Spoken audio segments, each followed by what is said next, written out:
O nosso trabalho Vida e Prognóstico está relacionado com alguns livros que levam o meu nome na autoria e que estão à disposição neste site que está aí na tela, www.vidaeprognostico.com, e vários vídeos nesse canal do YouTube que também está aí na tela. Os livros estão à disposição para download e para a aquisição tanto pelo site como pela livraria Novos Rumos. E também nós temos o apoio da editora Itapuã, ambas de Belo Horizonte. Muito bem, o nosso trabalho hoje é um tema extremamente relevante e que eu espero que dê uma discussão aqui boa, proveitosa, com muito respeito, apresentar o vídeo Fé e Possibilidade. Olá, amigos. Eu sou Gilberto Ribeiro Vieira e você está assistindo ao estudo do livro Evangelho Dialético. Hoje, no capítulo número 8, intitulado Possibilidade e Fé. Vamos então direto para a hipótese. Por causa da vossa pouca fé. Porque em verdade vos digo que, se tiverdes fé como um grão de mostarda, direis a este monte, passa daqui para colar, e há de passar, e nada vos será impossível. Mateus 17, 20. A fé como um grão de mostarda realmente é uma fé pequenina. É uma fé quase invisível aos olhos humanos e não transparece em roupas, discursos, templos, religiosidade, mas ela é íntima, profunda na pessoa e ela se fortalece muito em seu poder espiritual. E dessa forma ela se torna extremamente vantajosa para quem a possui, no sentido de alcançar os seus objetivos.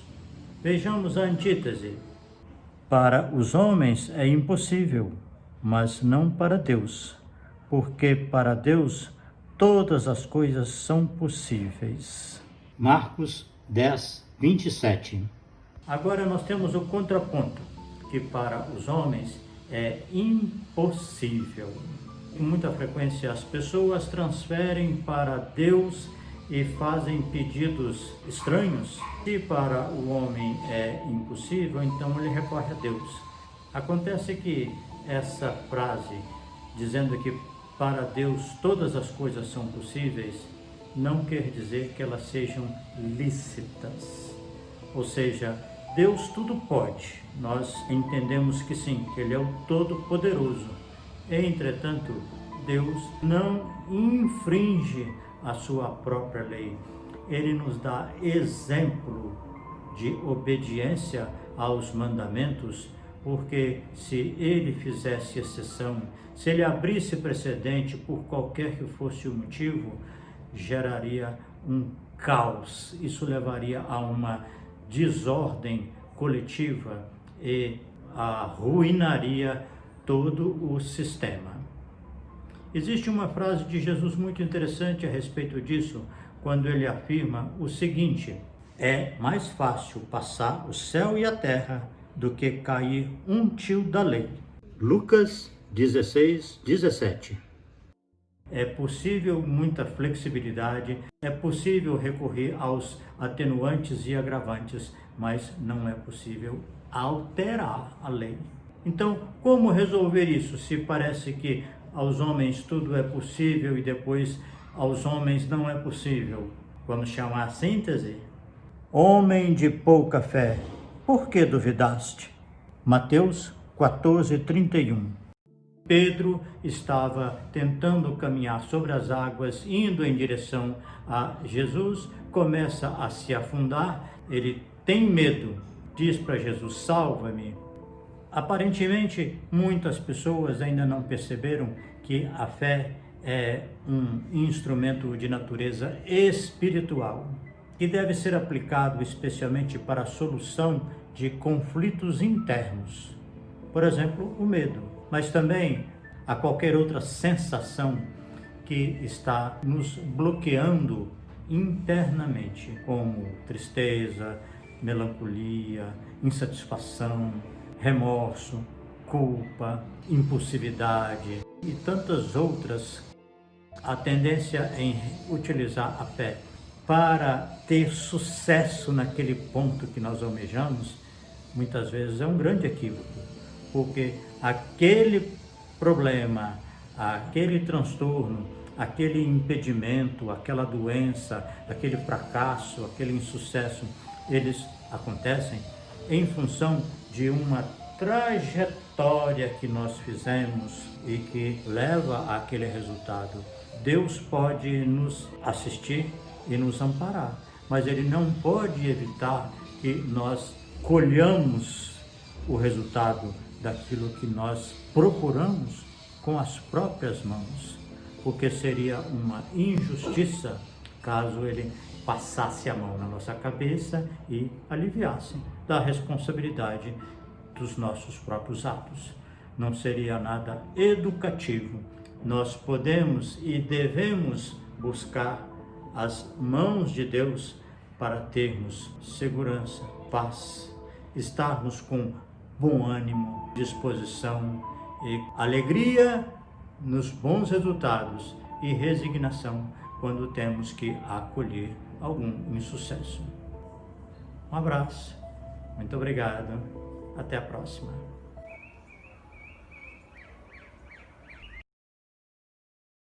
Vamos para o primeiro slide, apresentação, possibilidade de fé.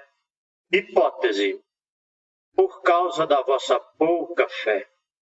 Porque em verdade vos digo que se tiverdes fé, como um grão de mostarda, direis a este monte: passa daqui para acolá, e há de passar, e nada vos será impossível. Mateus 17:20. Eu vou apresentar alguns conceitos de cada um dos slides, são 3, e aí encerro e abro para discussão. Essa afirmativa de Jesus: se tiverdes fé como um grão de mostarda, nada vos será impossível, tem levado algumas pessoas, e eu acho que podemos generalizar que nós, muitas vezes, somos induzidos a trabalhar com o conceito de uma forma literal. Ou seja, vamos ao pé da letra com ele, e isso tem nos trazido muitas decepções, porque não é por aí. Temos que encontrar a maneira adequada de entender o que está aí. Nós vamos ver que o Evangelho nos dá mais material para a gente reorganizar o sentido, o conteúdo dessa afirmativa. Então temos que sair da questão do pé da letra, porque ao pé da letra o que tem sido mais comum, as pessoas dizerem que basta acreditar, sem hesitação. Se você invocar firmemente a bondade de Deus, e o seu objetivo vai acontecer. O que você pede, o que você busca, você vai obter, porque é uma dádiva celeste que você pega firme com Deus e alcança. Isso me lembra muito uma coisa que é comum no meio dos adolescentes, que é acreditar que você não pode duvidar de uma coisa, não deve olhar para aquilo. O adolescente hoje tem uma pressa, uma agonia para começar a ter atividade sexual. Então, começam a ter mais conhecimento que pode ter algum problema, alguma doença sexual transmissível, AIDS. Então, qual que é a filosofia assim, que é relativamente comum? Que não pode pensar nisso. E só acontece se você pensar, se você tiver medo. Então, não pense. Se você não pensar, não acontece com você. Então, você tem que fazer com muito foco, com muita concentração. Então, não acontece com você. De alguma forma, isso também lembra uma situação que eu até já trouxe para vocês, que é alguns terapeutas que incentivam que a cura depende apenas dessa confiança absoluta, irrestrita, com toda a concentração, com todo o potencial que você tem, você se lança naquele objetivo com toda a fé. E aí acontece. E aí o terapeuta faz mais alguma coisa que, de alguma maneira, sacramenta o procedimento e entrega o resultado, em que, se a pessoa acreditou mesmo com toda a sua confiança, está garantida. Isso, pelo menos em alguns casos, pode ser que surta efeito gratificante, mas é muito arriscado, porque o processo, especialmente de cura, que nesse caso eu me refiro, o terapeuta estava focado em orientar e conduzir os pais nesse procedimento com essas características para que eles obtivessem a cura dos seus filhos ou a cura deles mesmos. E nesse caso eu acompanhei de perto, era a cura de uma criança com câncer e gerou uma conclusão muito ruim, porque a criança faleceu e a mãe entrou num processo de culpa, porque tudo indicava que era ela que não acreditava piamente naquele procedimento. Os inconvenientes de uma fé dessa forma, de uma fé impulsiva, de uma fé que eu poderia também chamar de ingênua e absoluta, que ela é capaz por si só de afastar todos os empecilhos e retirar todos os obstáculos e levar ao êxito. Essa fé, ela tem aí, conforme eu já disse, já ilustrei, os seus inconvenientes. Tudo isso é preciso acreditar, é preciso ter fé, é preciso confiar, é preciso invocar a bondade de Deus, a sua misericórdia, e saber que, em muitos casos, alcançando o resultado esperado é uma dádiva, não é por um mérito propriamente, mas é por uma graça divina para com a pessoa.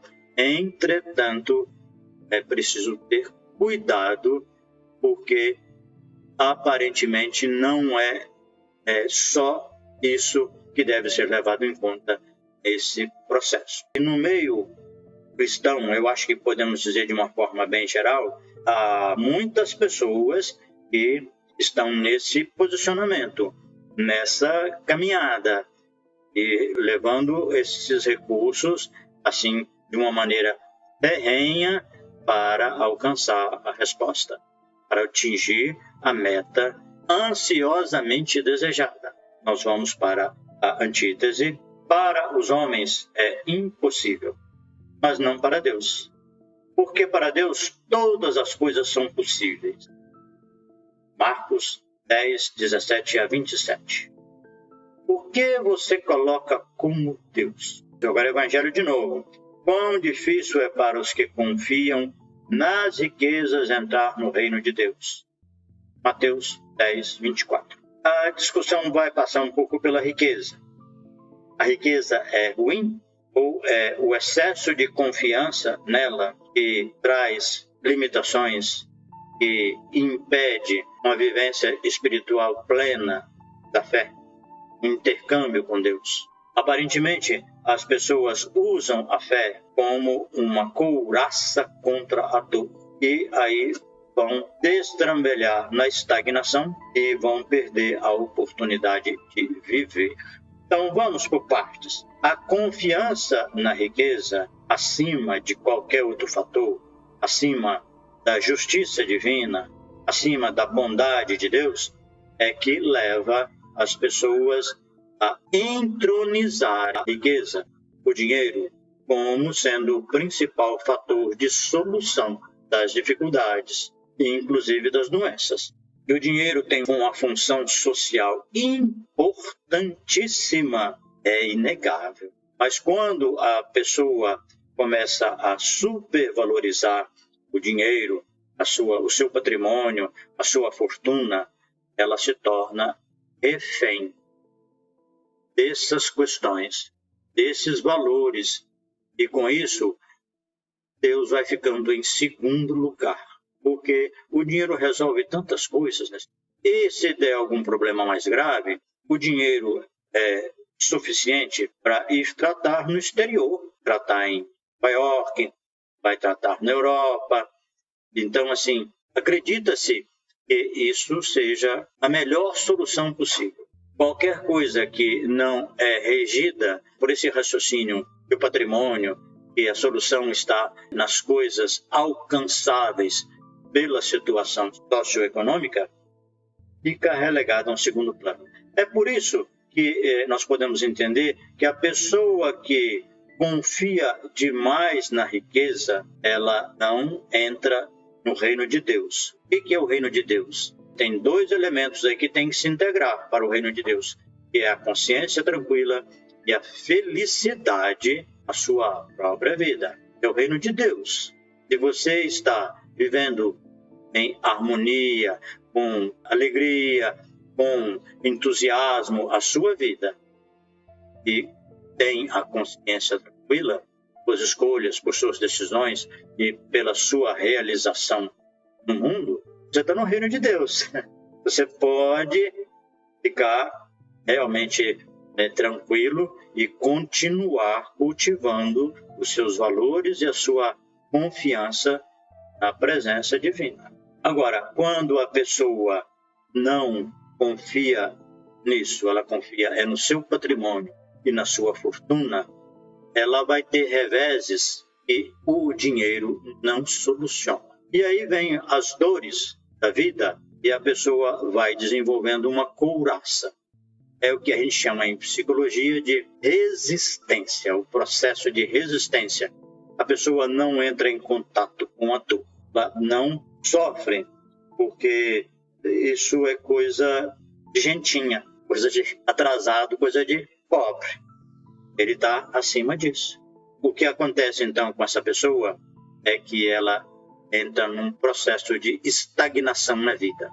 Jesus tem essa frase interessantíssima aí no final desse slide. Eu vivo e vós vivereis. Ele estava falando isso para quem? Por acaso? Para mortos? Não. Para pessoas de carne e osso, que estavam no mundo, vivendo, mas que eram os mortos-vivos.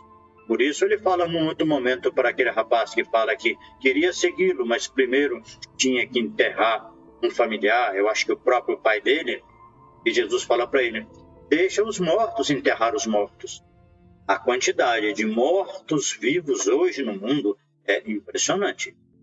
Pessoas que paralisaram o seu crescimento pessoal, especialmente o seu desenvolvimento espiritual em décadas passadas. Eu vejo com uma certa frequência algumas pessoas, alguns amigos também, que estão mostrando e postando com uma certa frequência fotos e dados, experiências de umas 3 décadas e dizendo que essa geração que era boa, essa geração que está agora em extinção. As pessoas, esses amigos, eles estão muito identificados com a condição deles de 30, 40 anos atrás, quando eles eram bem mais jovens e tinham muito mais dinamismo, tinham esperança, tinham tempo. E como o pensamento deles não é muito espiritualizado, vida para eles é essa aqui no corpo. E ela está acabando a essa altura, na faixa aí dos nossos 70 anos, mais ou menos, já estamos em contagem regressiva, né? E para algumas pessoas isso é a própria morte. É como se eles estivessem no corredor da morte. Mas voltando ao tema propriamente, eu quero dizer o seguinte, que a fé é o recurso para que a gente antidote a dor, para que a gente enfrente a dor, mas sem negá-la, sem recusar a dor e sair porque a gente vai viajar, fazer uma viagem muito pouco exterior, porque a gente vai comprar mais isso e mais aquilo e vamos aproveitar essa vida com todas as vantagens econômicas, financeiras que a gente tem e vamos ignorar a dor. É possível fazer isso, mas o custo dessa escolha é que a pessoa, com essa couraça, ela se enrijece. E a dor querendo ou não, é o principal expediente que a vida tem para nos mover, para nos cutucar. É aquilo que Jesus pergunta para Saulo de Tarso, lá na entrada de Damasco. Saulo, Saulo, por que me persegues? Duro é para ti recalcitrar contra o aguilhão. O aguilhão é o que é? É aquele ferrão de conduzir o gado, de fazer uma reis caminhar. Né, Romão? Se eu estiver enganado, você me corrige. Mas o aguilhão é para fazer uma reis ir para um rumo ou para o outro. É aquilo que dói e que provoca que ela caminhe e que ela vá num determinado sentido. A dor tem essa finalidade. Não é que ela tem essa finalidade, eu diria melhor, a dor é a forma como nós nos sentimos quando a nossa vida não corresponde às nossas expectativas. Então, você pode recusar e pode ficar completamente inerte, imóvel, impassível. Com isso você enrijece. Mas se você colocar Deus como sendo aquele que, como diz no alto aí da tela, aquele para o qual as coisas são possíveis, você pode fazer mudança. Mas qual? Que mudança é essa? O que você vai colocar para Deus como sendo uma coisa possível para Ele e que você quer, que você precisa, que você carece? Vamos para a síntese para encontrar a resposta. Homem de pouca fé, por que duvidaste? Mateus 14:31. Jesus estendeu-lhe a mão. Estamos falando daquela passagem que Jesus anda sobre as águas e ao chegar perto do barco dos apóstolos, eles ficam todos apavorados, eles entram em pânico. E Jesus então diz para eles, tipo assim, tem de bom ânimo, sou eu. E Pedro fala então que quer ir ao encontro dele. E Jesus fala, ei, venha. E Pedro começa a afundar na água e pede, Senhor, salva-me. Jesus estende a mão, levanta e ajuda Pedro a voltar para o barco. Não é interessante que alguém que está sobre as águas tenha estabilidade suficiente para levantar um adulto que está se afogando até o alto e devolvê-lo ao barco? Então, eu gostaria de falar rapidamente que tem dois tipos de medo. Um é o desafio a ser vencido. Tenho medo que eu não vou dar conta de passar, eu não vou dar conta de ficar nesse relacionamento, eu tenho medo que isso não vai dar certo. É um medo que você precisa vencer. Às vezes, você precisa de coragem e de fé para encarar esse medo. Ou então, ele é um limite a ser respeitado. E você precisa de resignação e de fé também. A fé joga os dois times. Porque no primeiro, ela vai te dar força, sua fé vai te abastecer de coragem, de ânimo. Você vai ter confiança e vai apostar suas fichas e vai trabalhar e vai se exercitar e vai fazer ginástica espiritual e vai orar e vai se relacionar com Deus de forma que você vai avançando para conseguir aquilo que você almeja, que você precisa. No segundo, a fé vai te ajudar a ter resignação, a ter aceitação, a ter submissão e, em muitos casos, principalmente, ter cautela. Como está aí na última linha, é preciso que as nossas decisões e escolhas sejam feitas com Deus. Porque se você escolhe por conta própria, você quer, você precisa, você acha que aquilo é do seu merecimento, né? Então você corre atrás e fala, não, eu vou fazer isso, eu quero é isso. Eu vou me casar com a fulana ou com o fulano, uma pessoa assim, pouco diferente, assim, de você, que tem algumas excentricidades, que tem alguns hábitos que você não compartilha, aí você vai. Não, porque eu gosto muito, a gente se gosta muito um do outro. Calma aí, porque pode dar certo, mas você vai precisar de ajoelhar no milho. Você vai ter que fazer um trabalho espiritual imenso com você. isso vai te gerar um desgaste, uma desilusão. E você vai chegar lá na frente, eu estou pedindo tanto a Deus, eu pedi tanto, eu orei tanto, eu imprequei a Deus para que Ele estivesse comigo, para que Ele me ajudasse, para que desse certo. Não é bem aí que a fé deveria ser valorizada. Não é, eu acho que não é dessa forma que se usa a fé. Então agora chegamos aí na fé e razão. Fé e razão são qualidades diferentes. A razão está aqui. O próprio raciocínio é o funcionamento da razão. A razão opera através do raciocínio, produzindo especialmente o discernimento. A fé, eu entendo, que está aqui no chakra superior da intuição. Então, é uma virtude. Como todas as demais, ela é propriedade divina em nós, como a razão também é. Não estou desmerecendo a razão, mas eu estou tentando conciliar as coisas para dizer que a razão é muito importante no momento da escolha, da decisão. Se você escolhe uma coisa arriscada, como eu estava dizendo, um relacionamento que tem as suas inconveniências, sua margem de problemas já está evidente, a diferença de tendências na vida, de valores, de crenças, você está desafiando a natureza. Então não é muito sensato. É preciso que tenha coisas em comum e projetos, objetivos e esses valores. A semana passada a gente conversou sobre o casamento e eu terminei com a sensação que podia ter dado a impressão para alguém que eu estava muito partidário da separação e do divórcio. Não, é um engano se isso transpareceu dessa forma. Eu acho que o casamento é uma oportunidade divina de ascensão espiritual, porque em muitos casos você leva alguns anos apertando o parafuso aqui, soltando o outro ali, ajeitando as coisas para que o encaixe vá se fazendo cada vez mais. Isso é um trabalho espiritual de médio e longo prazo. O problema é que a maioria das pessoas querem a felicidade imediata.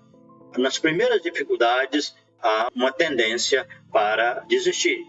Ainda que demore até concretizar essa desistência, mas ela começou lá atrás. Até que as dificuldades vão se avolumando, aumentando a frequência e desapontamento vai cada vez mais ocupando espaço na relação e no íntimo de cada um.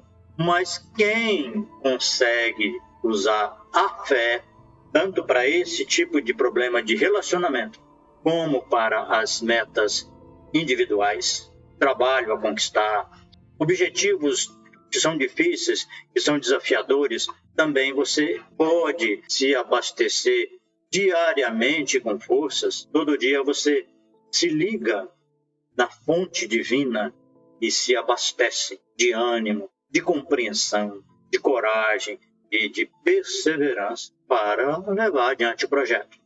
Então, a razão é fundamental no início para que a sua escolha seja mais sensata, mais adequada, que você não se proponha a uma meta, a uma realização que é difícil demais e que está um pouco acima do seu potencial. E, em certos casos, como é a questão do relacionamento, é preciso que haja mesmo uma parceria muito estreita, uma colaboração mútua, um empenho recíproco para que a gente avance com mais tranquilidade, com mais produtividade. Quando é só um que está pelejando e o outro vai se afastando, tomando decisões individualistas, é claro que esse casamento, ou ele entra para aquele campo do sacrifício, que eu já falei a semana passada. Eu acho que eu já recapitulei aí o que eu queria em relação ao casamento. Fé e razão são qualidades diferentes.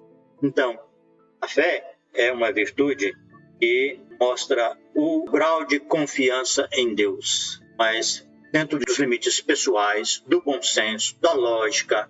Você tem condição de andar sobre as águas, é possível que você tenha que voltar para o barco. Isso é o que acontece muitas vezes.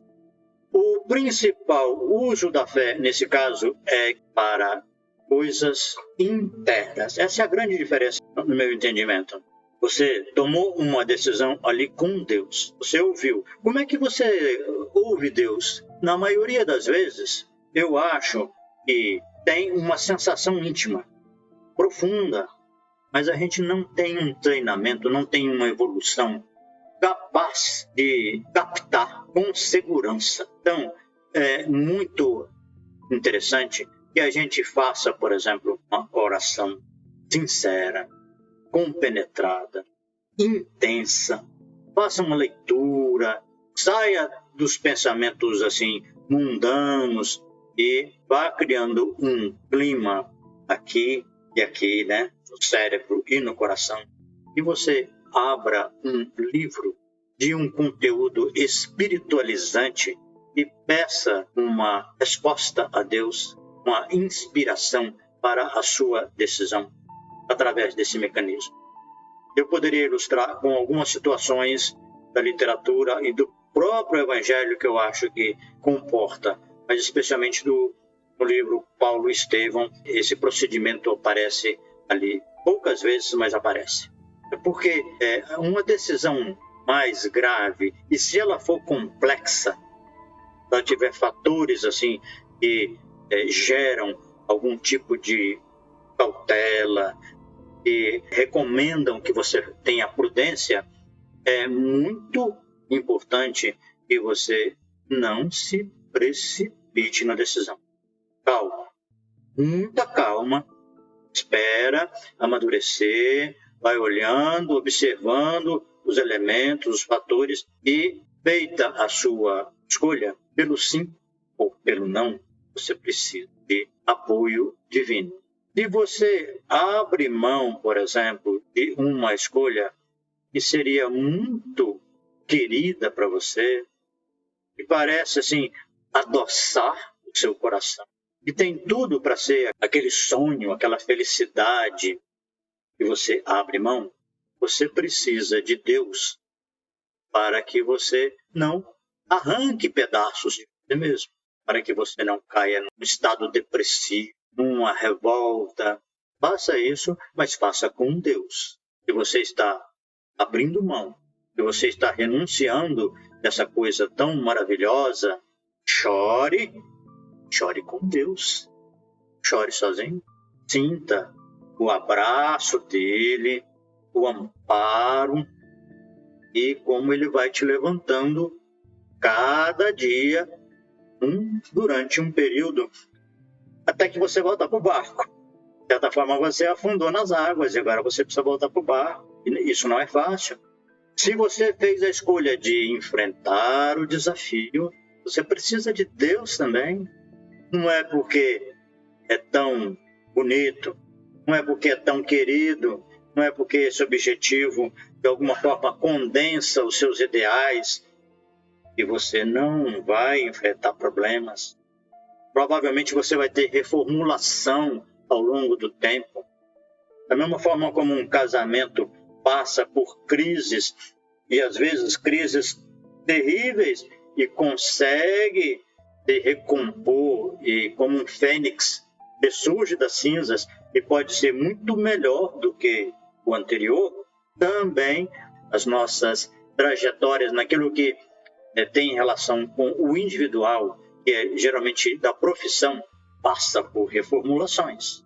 E essas crises, elas são muito desejáveis, porque nós temos aí uma possibilidade de fazer uma reengenharia conosco, de maneira que nós temos uma possibilidade de encontrarmos a nós mesmos numa outra versão mais atualizada, mais capaz, porque juntou a experiência que você teve durante um bom tempo em relação a alguma atividade, teve a crise e você solucionou com dificuldade, com sofrimento, porque uma crise implica nisso.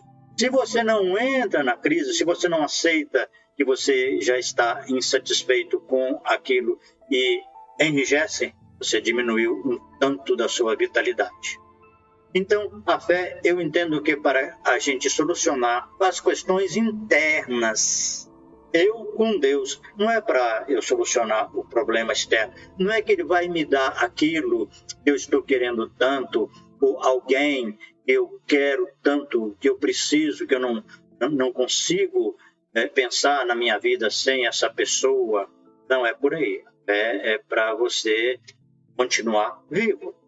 É você sobreviver às rupturas e às renovações que a vida traz.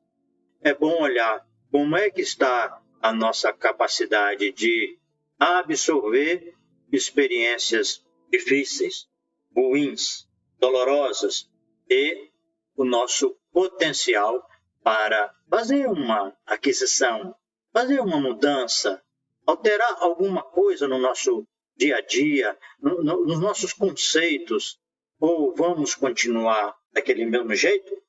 A gente vira múmia. 30 anos vivendo dentro de um mesmo patamar, teoria. Você só foi aumentando as informações, mas, no fundo, a raiz, caule, são os mesmos. O que você frutifica muda o quê? Muda um pouquinho de tonalidade, muito pouco, que é quase imperceptível. Não, a vida é uma coisa mais dinâmica. Requer que você esteja vivo para avançar. E a fé é para isso. A fé é que nos sustenta. A frustração, fracasso, até mesmo os nossos erros, que nos levantam e que nós, em nosso diálogo com Deus, nós reformulamos, aí sim, para ir adiante e seguir um outro projeto que, inclusive, corrija, conserte aquilo que foi feito de uma forma indevida. Usar a fé para a solução de questões externas é desperdício e provavelmente um equívoco, porque ainda que a gente consiga, ainda mais quando há uma longa espera para se chegar ao êxito, muito provavelmente Deus não está nessa parceria. Ele te deixou sozinho para você seguir e conquistar, se é que você precisa tanto, e você não vê as outras alternativas que também seriam provavelmente mais adequadas para você, então, está só para obter o resultado que você não abre mão. Meus amigos, desculpe a hemorragia. Vamos ver. Pedro Meneguin. Eu oro o Pai Nosso, medito em silêncio, assumo que estou no reino de Deus, na casa do Pai, e estamos mesmo. Agradeço e me ponho no trabalho.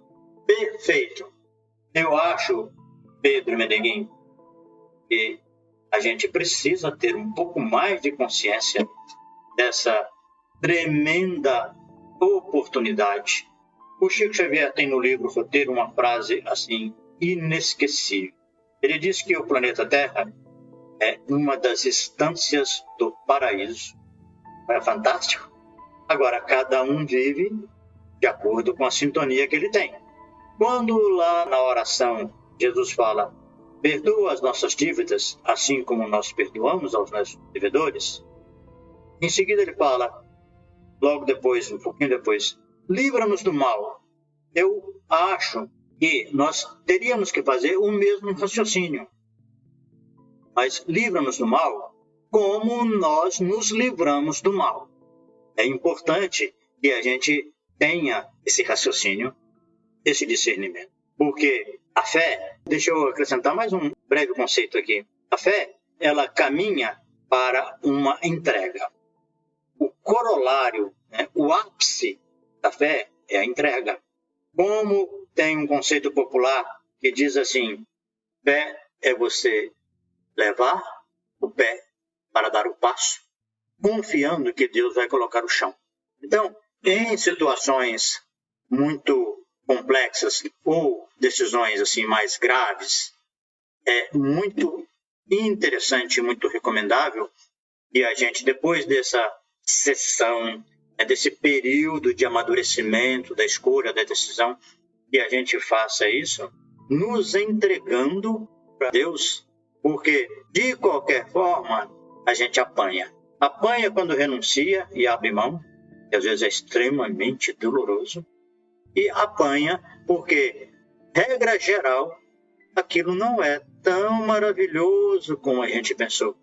Isso se aplica, em particular, nas decisões que a gente toma aí no início da vida adulta. O adolescente, às vezes, toma decisões tão graves que vão ter consequências do resto da vida, que é o relacionamento afetivo e a profissão. Então, a gente precisa ter muito cuidado para não ter precipitação. Porque a fé é você tomar a decisão e se entregar a Deus. E essa entrega traz um estado de uma certa beatitude, porque a partir dali você não é dono das consequências, digamos assim, você não tem o controle sobre isso. Mas é importante que a gente chegue a uma fé intensa em Deus e Ele vai nos suprir aqui dos recursos, da força, da energia, da coragem e do ânimo. Jesus usa muito essa expressão para os apóstolos. Tem de bom ânimo. Eu venci o mundo. Ânimo é você encher o peito de ar, falar assim, pronto, dá para ir, dá para seguir. Isso vai se tornando um exercício em que você vai cada vez com mais segurança, cada vez com mais equilíbrio, cada vez com mais domínio da situação. Pedro continua, costumo dizer que Deus é o grande problema dos homens. Isso Jesus nos disse na ordem correta. Ama a Deus e ao próximo como a ti mesmo. É isso, estamos numa das instâncias do paraíso. Esse, digo, é o primeiro passo para nos livrarmos dos problemas da vida terrena. Sim, eu vejo, por exemplo, pessoas que estão constantemente infelizes, reclamando do governo e querendo uma mudança no mundo inteiro, uma mudança no sistema que regula os povos, uma alteração na governança, e porque o mundo está muito ruim, o mundo está muito... não resolve os problemas. Eu penso que o cristão precisa trabalhar pelo bem. O apóstolo Paulo resume isso de uma forma muito interessante. Ele diz, vence o mal com o bem. Eu acho que podemos dizer também, para vencer o mal, basta fazer o bem. Você não precisa combater o mal, porque se você começa a combatê-lo, ele vai fortificando. Quanto mais você combate, mais ele cria braços. É como uma medusa que vai te enlaçando e vai te envolvendo e você só vê o mal, porque tem tanto mal, tem tantas pessoas ruins, desonestas e você fica enredado nesse mal. É preciso que a gente esteja muito atento, muito vigilante para fazer o bem, focar no bem, concentrar no bem, ter fé que nós estamos, de alguma maneira, conseguindo produzir alguma coisa útil, alguma coisa em sintonia com a lei divina. Mas eu acho que essa é a temática do Evangelho por excelência, porque não há nenhum movimento do Cristo de combater de uma forma que levasse as pessoas a mudar o seu estilo de vida, o seu pensamento, sua filosofia de uma maneira abrupta. Jesus Cristo, hora nenhuma, propõe alguma transformação repentina no mundo, na sociedade, nem nas pessoas. É um esclarecimento. É por isso que quem tem muita pressa de transformar o mundo, ele está um pouco distante do entendimento do Evangelho, mesmo quando essa pessoa se veste de cristão e até mesmo de sacerdote. Eu acho que não concilia uma postura de acreditar. Eu estou falando acreditar já porque tem uma certa ligação com a fé, né, com a confiança, de que o mundo que faça transformações céleres é uma boa ideia, e isso tem um relevo espiritual. Eu acho que não. Há uma tentativa de associar fé e razão, fé e raciocínio, dizendo que a fé tem que ser raciocinada. Eu acho que a fé raciocinada tem que ser segmentada em 2 momentos. No primeiro, prevalece a razão. O juízo. O que é o juízo?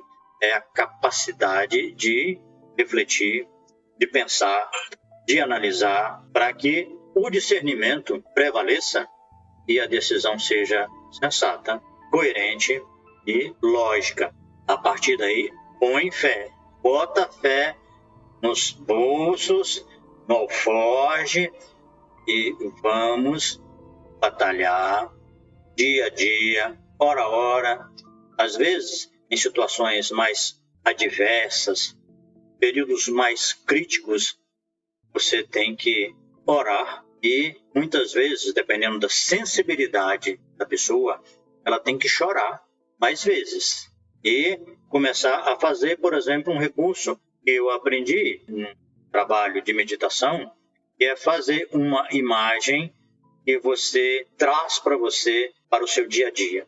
Uma imagem, por exemplo, de uma figura angelical que você se identifica, ou não precisa ser uma figura humana, pode ser uma luz, mas que você continuamente, ou pelo menos frequentemente, você medita que aquela luz está ali, né, no ambiente, está dentro de você e te dando condições de suportar em certas ocasiões.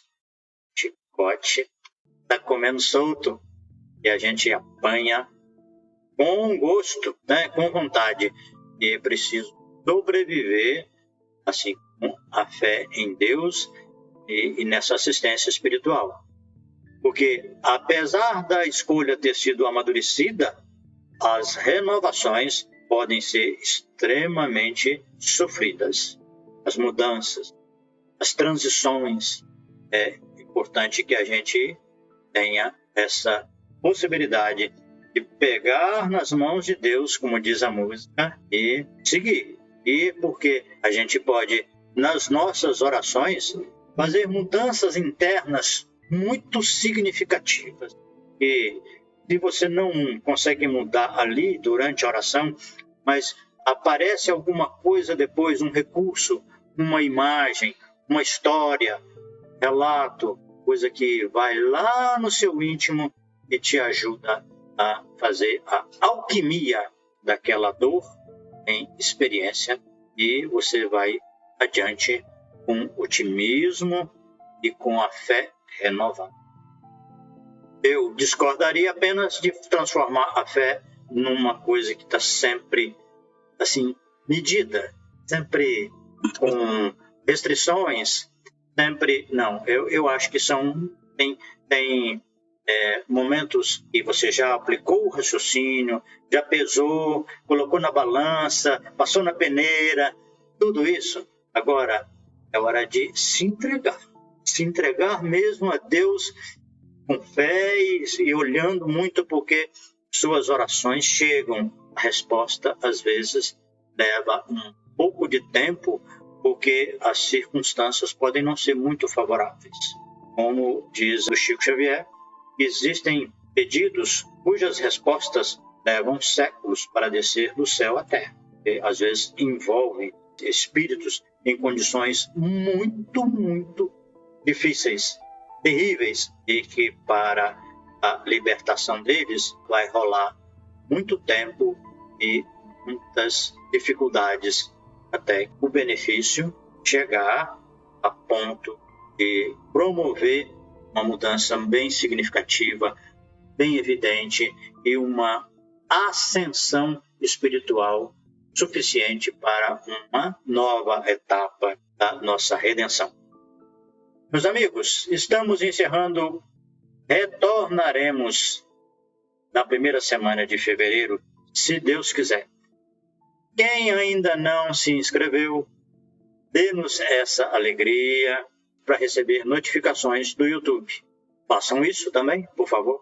E o final do ano que o Natal nos encontre no reino de Deus, com a consciência muito tranquila. Se não fizermos todo o bem possível, estamos nos candidatando a melhorar para o próximo ano. Um grande abraço.